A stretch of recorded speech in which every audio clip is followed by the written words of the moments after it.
Ayun, grabe, pumupula. Tao ba dyan?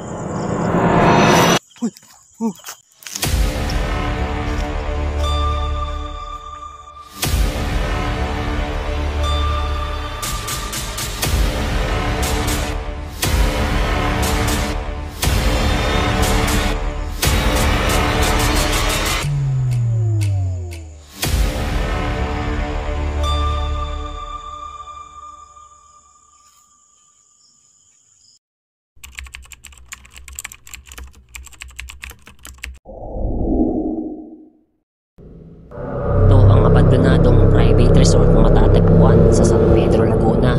Ito ay makikita sa isang masukal na lugar na may iba't ibang klase ng puno, halaman at naglalakihang puno ng balete. Ayon sa mga nakausap naming residente sa lugar, ito ay pagmamay-ari ng isang Japanese noong 1980s. Pagkatapos ng halos mahigit isang dekada, ito ay binenta ng Japanese sa isang negosyante. Ayon sa mga residente dito, ang bagong nagmay-ari daw ito ay nakaranas ng babalaghan sa lugar na ito dahil sa puno ng balete na di umano ay may nagpapakitang malaking anino rito at nakakarinig sila ng di kaaya-ayang tunog. Kaya makalipas ang ilang taon, ang nanirahan dito ay tuluyan ng umalis at ang lugar na ito ay naabandona ng mahabang panahon. Bago nga kami mag-umpisa ng LCF sa aming eksplorasyon ay may nakausap muna kaming mga binatilyo sa lugar na ito. Mga ilang taong abandon na kaya ito? 40 years na sa lugar, abandonado na yun. Oo. Tagal na. Sabi niya nga mga 80s na raw to na parang naumpisang gawin. Mga nasa 80s.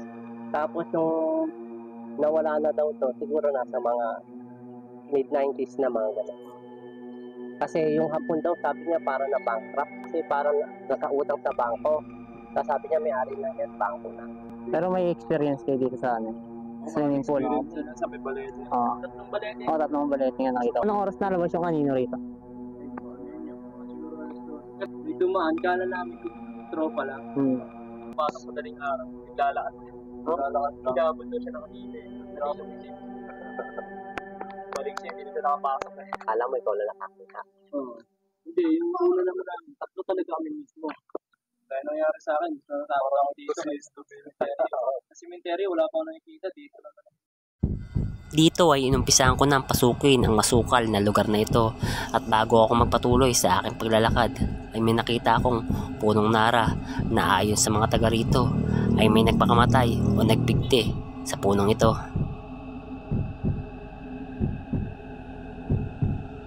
Time check natin guys, mga 11 ng gabi. So sa paligid na to guys may mga pananim sila rito. So kailangan namin lakarin yung daanan na to para makarating doon sa mismong swimming pool guys. At dito ay habang naglalakad kami ni LCF ay nalito kami sa aming dinadaanan kung ano ba ang daanan patungo sa abandoned private resort. Ito, alam ko dyan. Ito, tama dyan nga. Dito? Hindi ito guys, bahayan na to. Bahayan na to guys. Mataas na building na yan. Parang ako na kaya. Hotel.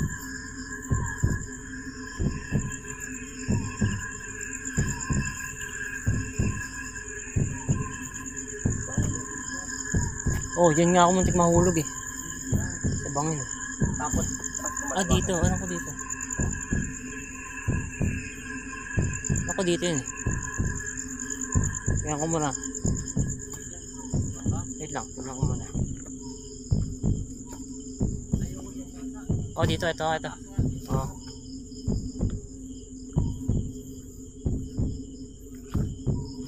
Guys, nandito na kami mismo sa mismong... Oh, dito. Dito kami sa mismong rest house, guys. Oh, parang ruins.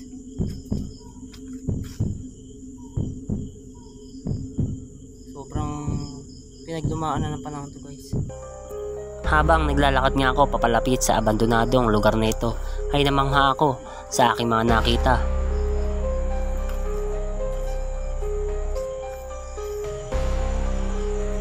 Wow. Grabe. Ang lawak ng swimming pool dito guys. May tubig pa guys. Oh. Kung mapapansin nyo guys, yung swimming pool dito, pa-heart yung itsura. Pa-heart yung itsura ng swimming pool dito.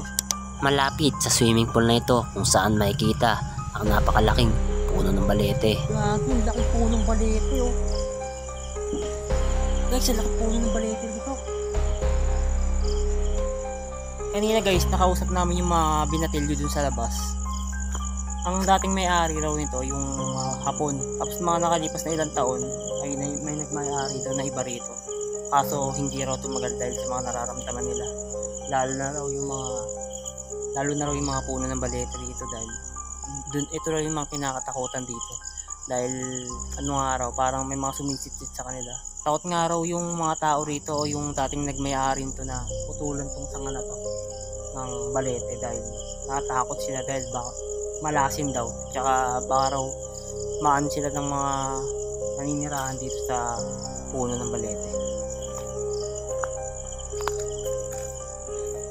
So sabi rin ng mga kausap natin dito.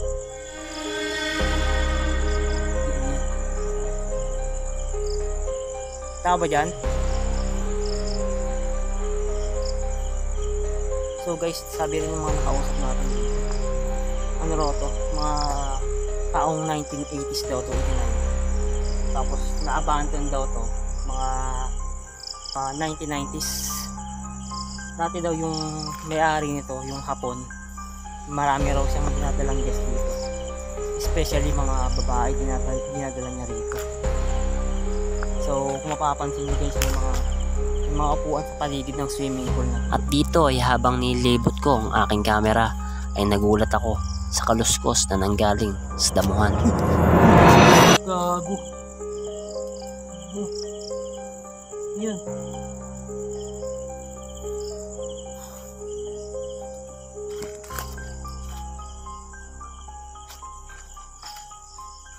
Grabe yung puno ng balete rito guys. Oh. Talagang ang kakapal na ng ugat. Talagang nilalaman mo na lang puno itong resort na to or itong swimming pool na to. Tapos kwento rin ng mga kabataan dito or mga binatilyo na kausap natin. Dating nagbibideo raw sila rito tapos may nakasagap daw silang parang aninong malaki. Tapos kanina yung pagpasok namin dito bago namin puntahan tong swimming pool na to ay raw nagpakamatay din sa entrance bago pasukin to sa may punong malaki, yung punong nara. May nagpakamatay daw din guys. Gago, may naiwan pang ano bro, ebidensya. May naiwan pang bro. Siguro sa mga guest yan.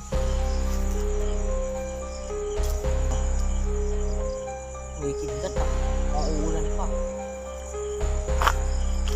Sa mga oras na to, ang sunod ko naman pinuntahan ay itong parang isang bahay na wala ng bubong.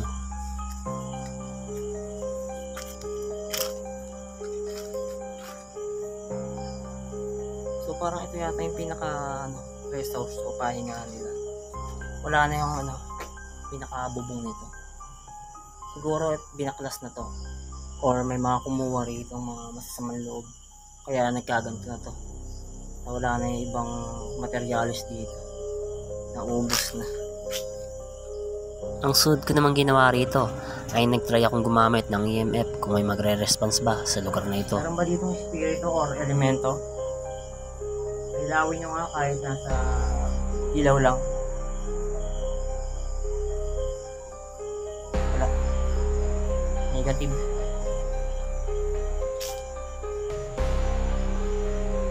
At dito ay nagpatuloy pa rin ako sa aking paglilibot kung may makikita pa ba akong kakaiba sa loob nito. Tapos may mga nakaiwan din dito ng mga damit or mga short.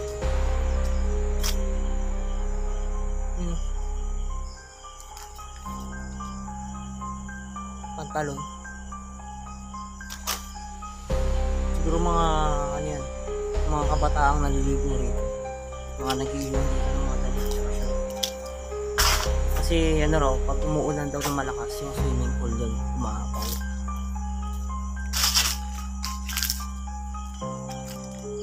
Ang suod ko nung pinuntahan dito ay itong pinakailalim ng gusaling ito na meron daw mga CR at shower.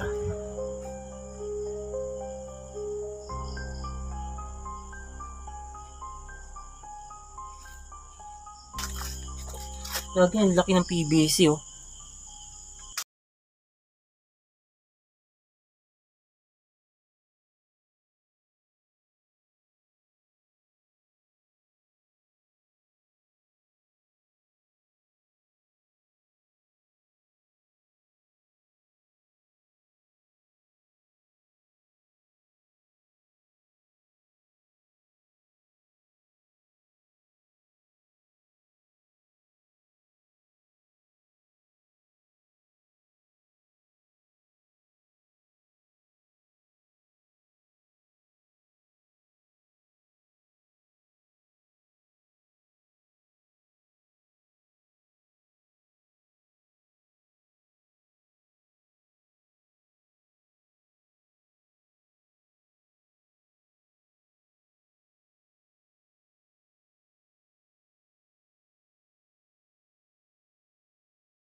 Lang siguro sa mga upuan na yan.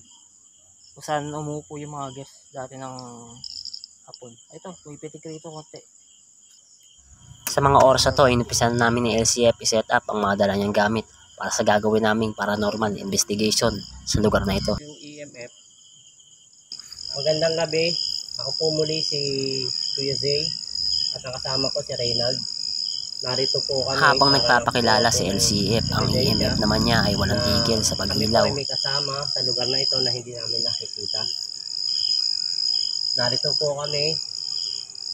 Hindi po para abalahin kayo, kundi po narito kami para na po gumawa kami ng sa aming documentation at sa aming eksplorasyon para sa aming pag-vlog.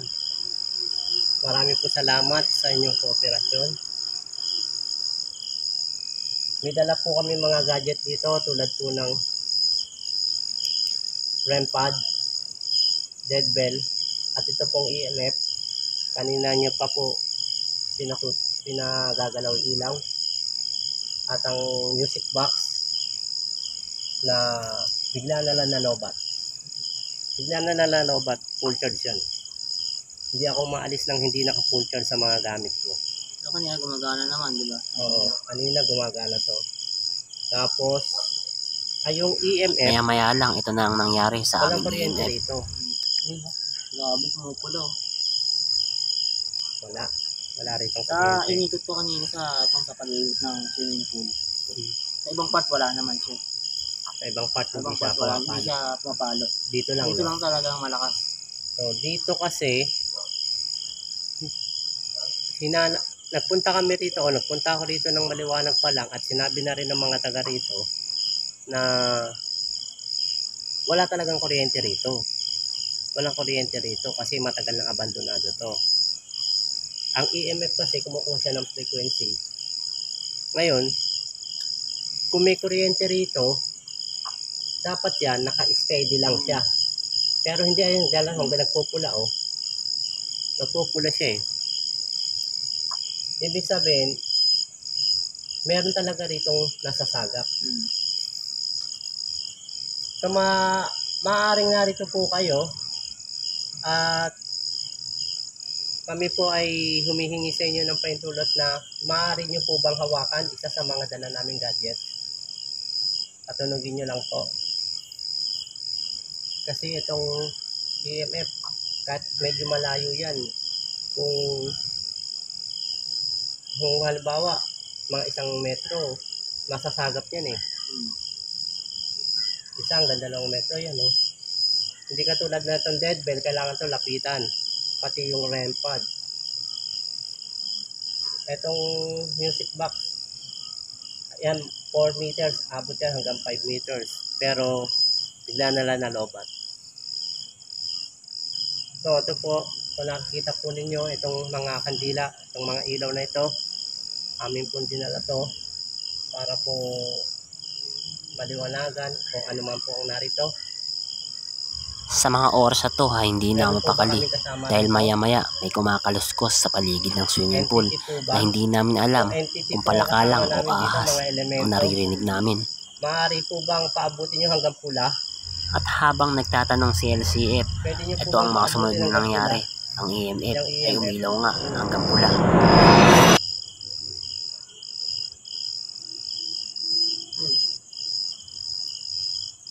Sa mga elemento. Marami pong salamat. Marami pong salamat sa inyo. Ayun o. Abot ang pula. Galit na hanggang pula na. Maya-maya lang ay nakaramdam na kami ng patak ng ulan, kaya napagdesisyonan naming hihinto na ang aming investigation. Siguro hindi na rin kami masyado magtatagal. Baka abutan kami rito ng ulan. Muli magandang gabi po sa inyong lahat at kami po ay magpapaalam na. Hindi na po kami masyado magtatagal. Ipagpaumanhin po ninyo ang aming pong pagdalaw ngayong gabi dito upang makausap sana po kayo at malaman kung talaga po kayo ay nag-exist dito. At dahil kanina nyo pa po yung pinapupula, dahil sa tanong ko rin na elemento ang narito, maaari pong pailawan nyo hanggang pula at ginagawa nyo naman po. Marami pong salamat sa mga kasama namin dito na hindi nakikita. Magandang gabi po. Guys, maraming salamat at kami aalis na gawa ng abutan, baka abutan kami ng ulan. So, bali ang oras is 12:30 na. Ayan, umambon na.